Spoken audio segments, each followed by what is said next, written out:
2 days ago, on January 5, 2021, a new 1.5 hour Michael Saylor Bitcoin video appeared on Robert Breedlove's YouTube channel. In this video, I share my summary and the pointers I took away from listening to that talk with Michael Saylor and Robert Breedlove. So let's dive into my summary of the 1.5 hour Bitcoin talk. So 10 minutes or so into the conversation, Michael shares his opinion about using Bitcoin as a medium of exchange, meaning using Bitcoin as you use fiat money like the dollar, for instance. Michael feels it's unimportant that you need to engage in small, high-frequency transactions like buying a cup of coffee on the Bitcoin network. According to Michael, the possibility to buy coffee with Bitcoin isn't the magic of Bitcoin. The magic of Bitcoin is that you're able to catapult energy 100 years into the future and not lose the energy. And just FYI, Michael sees money as energy.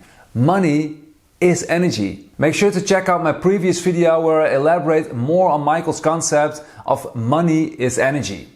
I'll link to that video here above or in the description of this video. If this is the first time you hear that money is a form of energy, it is probably hard to wrap your head around at first. Check out the previous video if that's the case for you. So coming back to small high-frequency transactions like buying a cup of coffee, Michael shares his thought process. The argument he shares is that only 1 to 3% of your wealth needs to be in these high frequency transactions. A logical thing to do is to keep 1 to 3% of your wealth in fiat to pay for these high frequency transactions. I think Bitcoin is a high frequency store of value and a low frequency medium of exchange, Michael says. And I'll repeat, I think Bitcoin is a high frequency store of value and a low frequency medium of exchange. Michael means by a low frequency medium of exchange that it is more than enough if you use Bitcoin once a month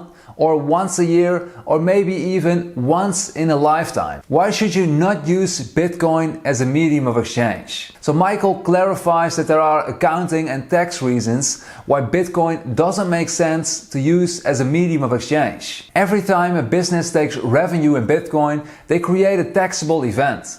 That business needs to add all these specific transactions to their bookkeeping system. Suppose I receive $100 million in revenue in Bitcoin. Next year I pay $100 million in Bitcoin expenses and Bitcoin went up by a factor of 2. In that case, I will generate $100 million in capital gains and I would owe $20 to $30 million to the federal government within 12 months for the privilege of using Bitcoin, which runs a billion times slower than credit card payments. Another argument is that it costs lots of time for multinationals to get their accounting system to work correctly, tells Michael. Michael describes that he owns 27 subsidiaries in 27 countries. He does business in 10 to 15 different currencies. And according to Michael, it probably takes 5 years for a global multinational from start to finish to make your accounting system work right. Such things cost 10, 20, 30 to 40 million dollars to get it all working right. It will take the next decade to change it again to a Bitcoin accounting system. If I buy 500 million worth of Bitcoin, I put it in the treasury, Michael says. I stare at it and I never do another new transaction, hopefully for the next decade. There's no reason to move the Bitcoin. The only goal is to let it appreciate. Another thing that came up was the subject of paying your employees in Bitcoin.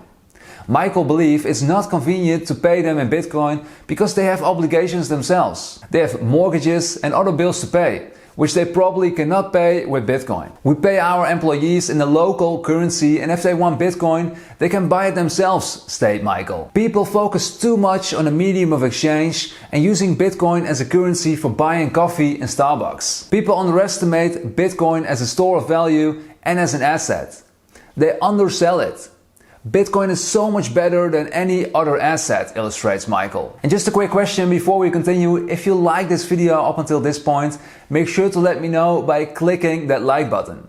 It takes a long time to create these summaries and I like making them, but feedback is much appreciated. So how big is the total asset value of the world? If you look at the total asset value on Earth, it's more than $300 trillion. In other words, a $300 trillion ocean of energy. Remember, money is energy, right? So we have a $300 trillion ocean of energy. And to make sure you understand the magnitude of this, 1 trillion is a 1 with 12 zeros. A million times a million. And Bitcoin, on the other hand, is only a small $300 billion pond. 99.9% of all energy of humanity sits in other assets than cryptocurrencies. The crypto community's focus should be on getting to a number of $1 trillion invested in Bitcoin.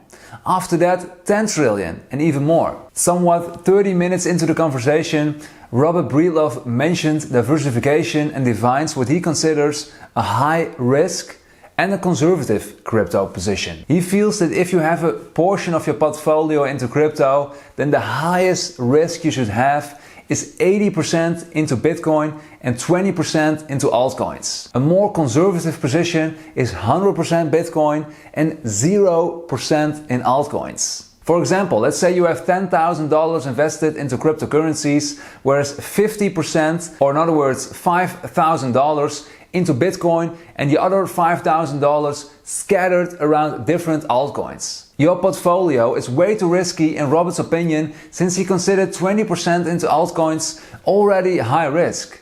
In short, don't invest more than 20% of your crypto position into altcoins. Michael's response to Robert's thoughts is that he agreed with his statement. Around 45 minutes in, Michael shares his definition of a crypto network and a digital network, and why it's important to know the difference between the two. So Michael's definition of a crypto network is a software application running on a decentralized network with proof of work, meaning there's no single entity pulling strings. A digital network, on the other hand, is a centralized network like Facebook, Google, Twitter, etc. Michael compares a crypto network with the DNA of us humans or of another animal. A crypto network is some sort of a life form, he says. When you design a crypto protocol and let it go, it becomes a life form of its own and multiplies. All the nodes and miners spread. You can't put the genie back in the bottle and re-engineer the genetics of it. If you have a better idea, you shouldn't create an alternate version of the first protocol or version, as you may call it. Instead, you should create something new. The metaphor Michael shares is that a bird can coexist with a deer, but it's hard to create two apex predator birds and put them in the same space simultaneously. One of the birds will eat the other bird. It's the same thing with crypto, Michael says. Michael believes that if you want to be successful with a new cryptocurrency, you need to make sure you explain what differentiates your crypto from the other cryptocurrencies.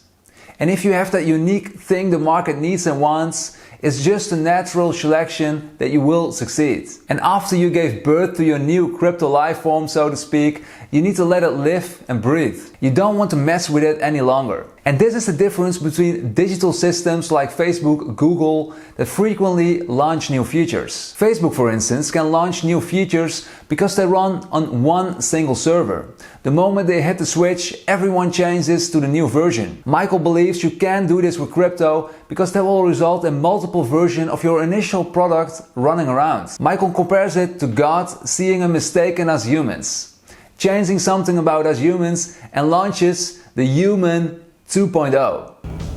I need your clothes, your boots, and your motorcycle. This will be a problem, right? Michael then makes a bold statement.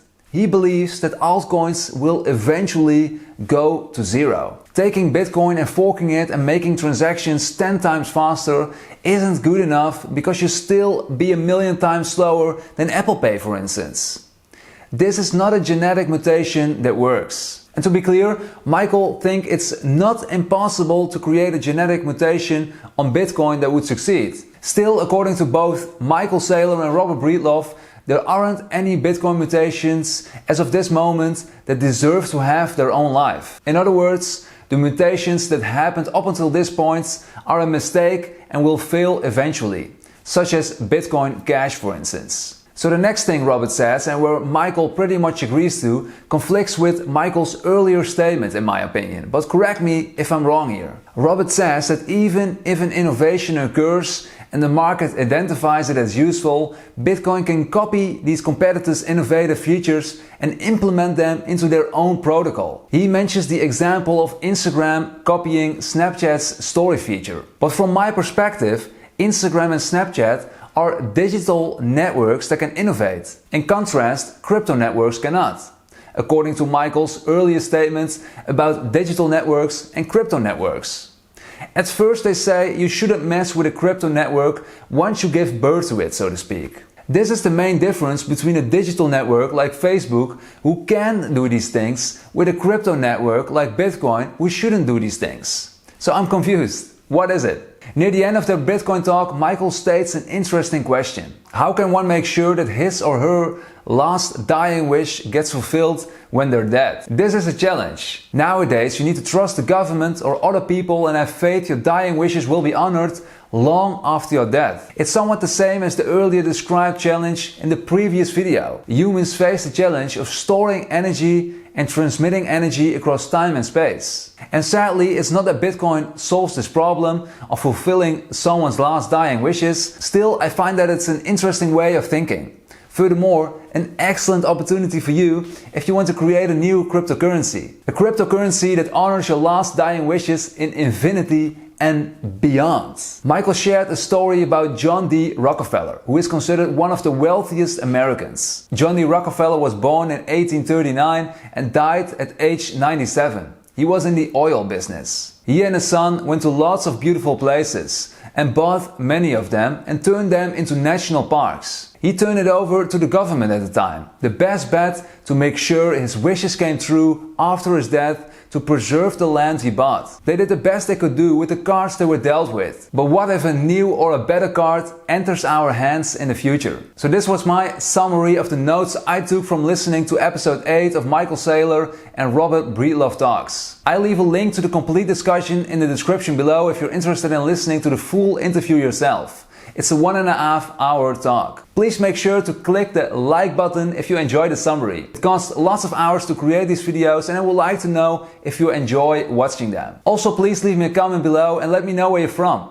I am from the Netherlands. Also, make sure to subscribe to my YouTube channel. I'm publishing 2 new videos each week on Monday and Thursday. Lastly, I've added 2 videos here and here, which are other summaries of Michael Saylor's talks. Also, if you're interested, please check out the description for my other videos about me and my entrepreneurial journey. Thanks for watching my video and hopefully we'll meet again.